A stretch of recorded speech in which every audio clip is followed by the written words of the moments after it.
dealt with in my entire life would have said, for God's sake, let me have a look at that. I find it incredible, absolutely incredible, that you didn't say, how much? £250,000, let me have a look at that. I can't even begin to believe that that is a course of action that any self-respecting chief executive, chief operating officer could possibly take with so much of the company's money and reputation at stake.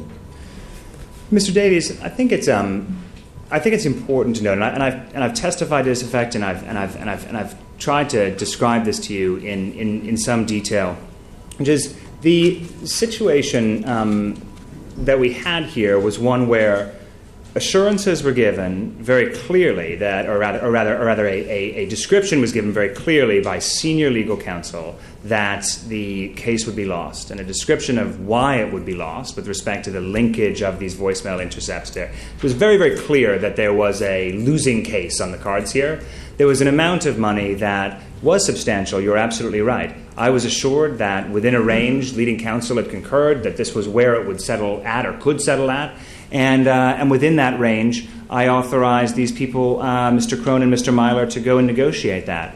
I think the way that the company has always operated is to really rely on executives directly responsible for a unit of the business, a paper, etc., to really be to go and do the things that they needed to do under the assumption that they would be appropriate, lawful, and they would be questioned from time to time and come to senior management with issues.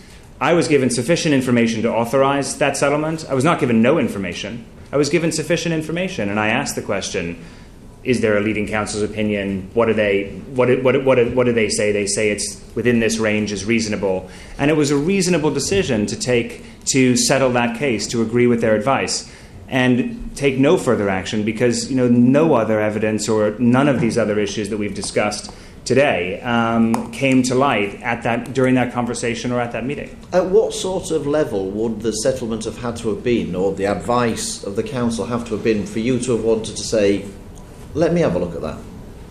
How much money were you prepared to sort of give away on the say-so of somebody who's authorised to give up to £10,000? You only, the bit I can't understand is we've got this culture apparently where we sort of trust our executives to make these decisions and go with the flow and all the rest of it. Maybe a few challenging questions here and there.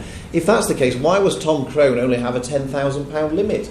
If you're quite happy to take his advice to settle for nearly up to £500,000, that doesn't strike me as the kind of company that said to Tom Crone, you can actually only settle for we've only given you the authority to settle for £10,000. That culture, it doesn't make sense. There's a mismatch with the culture you're trying to portray and this strict £10,000 authorisation limit that Tom Crone's got. Well, Mr. Davies, there's a contrast here between controls, right? Between financial controls to make sure that things are hopefully recorded properly, authorised properly, and so on and so forth, and then if they're not, they're dealt with in the right way. And then following the recommendation of experienced counsel. This is the strong recommendation of the very experienced, number of years, some 20 plus years as counsel to News Group newspapers. The editor, a new editor who had come in, who had a fresh look at all of these issues, I had assumed, and they made a very, very strong recommendation, and I followed it.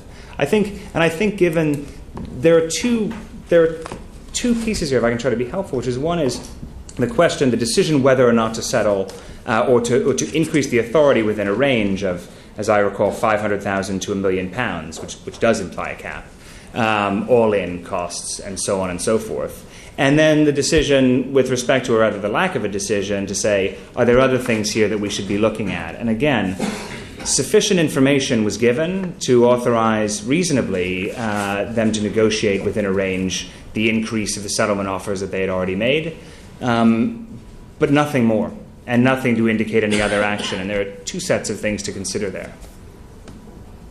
How much of that was to do with confidentiality? What part of that sum was the confidentiality element? As I testified to you in July, at the meeting of June 10th in 2008, confidentiality as a cost item, if you will, was not discussed, and it wasn't my understanding at the time that confidentiality was something that was a a line item, if you will, that would increase the cost and so on and so forth. It's entirely customary for certain settlement agreements and settlement agreements of this nature to be confidential. It's a normal practice in many, many businesses, if not all, when faced with certain legal claims. As I wrote to you in August, it later became clear to me after my testimony to you in documents that I had not been privy to or conversations that I was not a part of, that indeed confidentiality was discussed as a cost in that settlement, and I wrote to you in August to clarify that point. I hope that's helpful.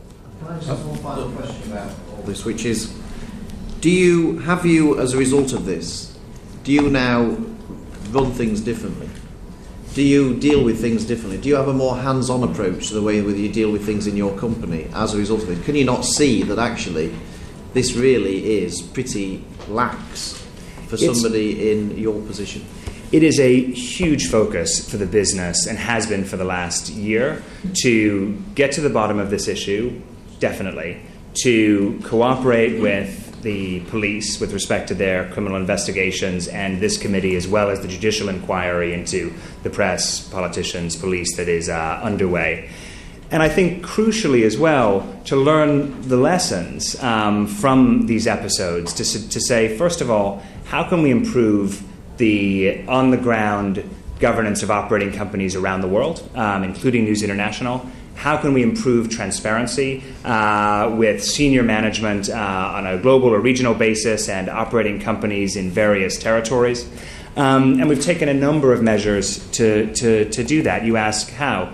For example, at News International and all of the operating companies that I have authority for, we've instituted a more formal board review process. At News International, we've actually put an internal board in place, appointed a chief compliance officer full-time around those things. I meet and outside executives from within News Corporation, but outside of News International, meet with that board. We've had one meeting already with a substantive compliance agenda around these things. And the goal is to go through in great detail both legal matters that are facing the company, ongoing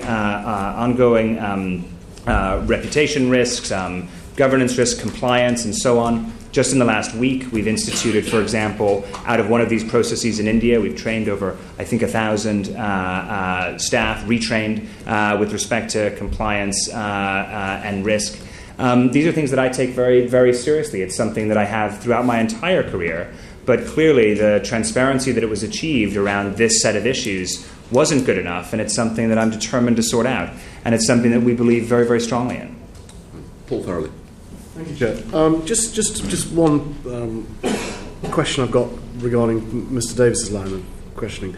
The 10th of June meeting is the first substantive meeting that you have over this, and they come to you to ask for an authorisation to increase what they're offering. Do you remember what they were offering before they came into the meeting?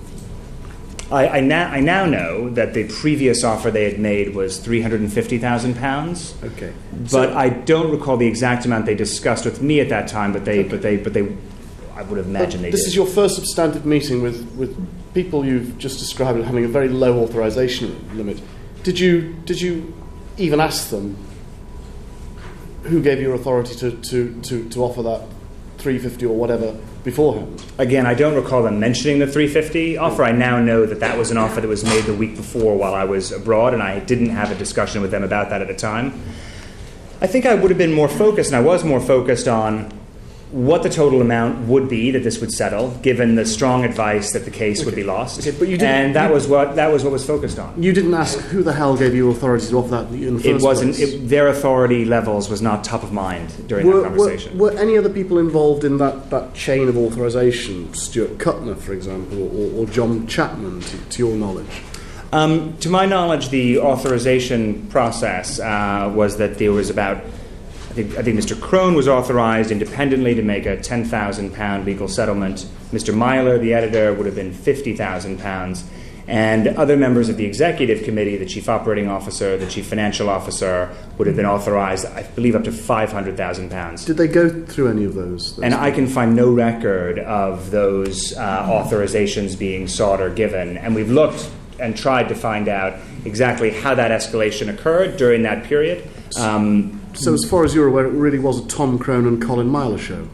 I think very much, Mr. Crone and Mr. Myler, and I think it's in the documents given to you, were very much driving the agenda around the Gordon Taylor litigation, and I believe that's also what Mr. Chapman testified to you as well. I want to come to Mr. Crone and Mr. Myler a little bit later, but the memo that Tom Crone wrote for Colin Myler was produced on a Saturday, which is a very busy day for the News of the World, for the following Tuesday, where he's clearly expecting Colin Myler to have a meeting with you, which he says he can't be at because he's preparing for a holiday. When did you first see that memo? I didn't see that memo at the time, and I first saw that memo recently, since I gave evidence to you in July. So effectively that was a private note from Tom Crone to Colin Myler and wasn't copied to you? It was not copied to me. It was not shared with me. It's quite. Would you agree it's the fact that you can't recall having a meeting or a discussion? Certainly, Colin Myler can't recall having a meeting that Tom Crone expects to happen. Hence, writing a pretty serious memo. So, adds a question as to how these two characters are dealing with each other, and whether they're being full and frank with what they're up to. I couldn't possibly speculate about all the conversations they might have had with each other. I just don't know. One of the great words that's come out of this inquiry is that people have occasionally refreshed their memories. And Colin Myler has told us that he's unable to verify details about the meeting or the discussion, which may or may not have taken place on the 27th of May 2008, because News International has refused him access to the relevant documents, presuming some relevant documents exist. Would you undertake now, so that Mr. Myler can refresh his memory, to use that term, that you'll give him access to any documents he needs surrounding that meeting or otherwise? I can tell you that Mr.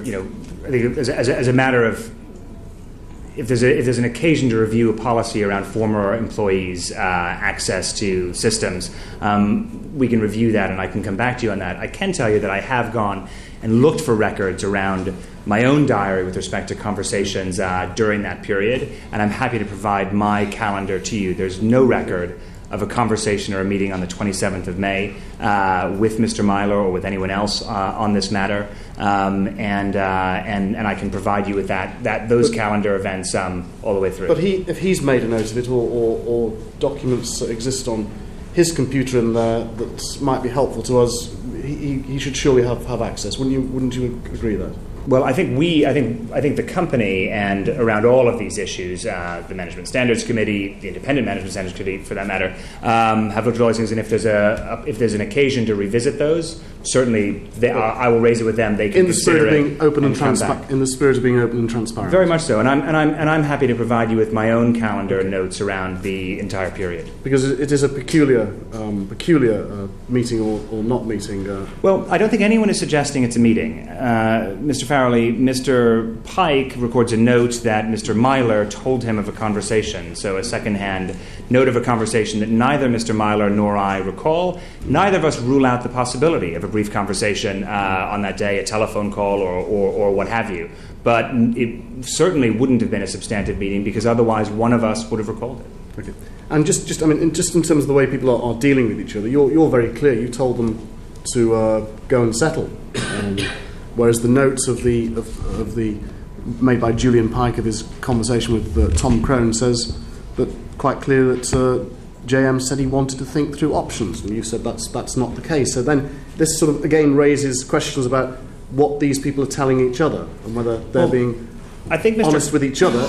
If you're telling us the truth. I think Mr. Crone and Mr. Myler both testified to this committee that they left, or certainly Mr. Crone did, that they left that meeting with the understanding that they had the authority to go and settle. The authority that they were seeking to increase their offer was something they left that meeting with. I don't know what that note from Mr. Pike is referring to, whether or not there was a loose end that Mr. Crone or Mr. Pike or somebody had to be gone, and I just don't know. Can I just step back a bit about your position and responsibilities? You took over when Les Hinton moved over to the Wall Street Journal, and you were running the international operations, or Europe and Asia of News Corp. When Les moved, were you